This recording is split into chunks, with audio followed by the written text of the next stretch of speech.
নমস্কার, welcome to my channel garden with flora fauna. আজ কথা বলবো চাইনিজ স্পট নিয়ে। আজকে যে কথাগুলো বলবো এগুলো একদম কোনো সায়েন্টিফিক কথা নয়, বেসিক একটা গাছকে বড় করতে গেলে কী কী লাগে সেই কথাই বলবো।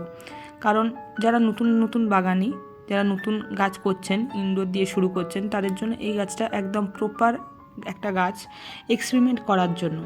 গাছটা খুব হার্ডি গাছ, চট করে মরে না এবং খুব বেসিক যত্নও খুব কম, এবং গাছটা করতে করতে আপনারা অনেক কিছু ছোট ছোট অভিজ্ঞতা পাবেন একটা গাছের কী কী প্রয়োজন হতে পারে। তো গাছটা আমার দেখতে পাচ্ছেন একটা নর্মাল পট ছাড়াই রয়েছে। এটা পটটা পড়ে যে ভেঙে যায়, তাহলে বুঝতে পারছেন গাছটা কতটা হার্ডি। এবং এটা ফাইকাস পর্বের একটা গাছ। তো গাছটা বট গাছের যেরকম সাইড থেকে পপরুট নামে, মানে ঝুড়ি যেটাকে আমরা বলি বাংলায়, সেরকম এই গাছটাতেও একটা নেমেছে। তো দেখতে ভালো লাগে বেশ, চোখের মনের দুটোরই শান্তি দেয় গাছটা। আর গাছটা যেহেতু বড় গাছের একটা ছোট সংস্করণের মতন দেখতে, সেজন্য অনেকটাই বেশ একটা ভালো লাগা কাজ করে। বাড়ির মধ্যে এরকম একটা গাছ থাকলে বেশ ভালোই লাগে। আমি এর যত্ন বলতে মিডিয়ার উপরে একটু ফোকাস করেছিলাম। মিডিয়াতে বালি, কোকোপিট আর মাটি 3টে ভাগে সমান ভাগে মিশিয়ে দিয়েছিলাম। আর নর্মাল যেরকম সার দেওয়া হয় সেরকমই, না দিতে চাইলেও কোনো অসুবিধার কোনো কারণ নেই। আর গাছটা চেষ্টা করবেন প্লাস্টিকের পটে না দেওয়ার, কারণ রুট প্রচণ্ড শক্ত হয়, ফাটিয়ে দিতে পারে প্লাস্টিকের পট। পারলে মাটির পটে দিন, নালে সেরামিকের পটে দিন। আর গাছটার যে প্রুনিং আমি করেছিলাম, আমি আমার মতন প্রুনিং করেছি, ওপর থেকে একটু একটু ছেটে। খুব লম্বা হতে দিইনি গাছটাকে, আবার খুব ছোট সাইজও রাখিনি। ওপরে দুটো দুটো পাতা করে কখনো প্রুনিং করে দিয়েছি যাতে গাছটা একটু ঝোপালো হয়।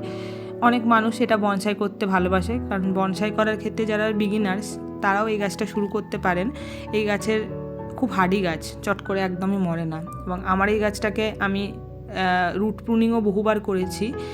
সেক্ষেত্রে দেখছেন রুটটা যতটা রুট বাউন্ড এতটা লম্বা হয়েছে, এতটা হাইটে আছে, সেই জন্য আমি ওর 20% 30% কেটে বাদ দিয়ে দিয়েছি, তাও গাছটা কিছু হয়নি।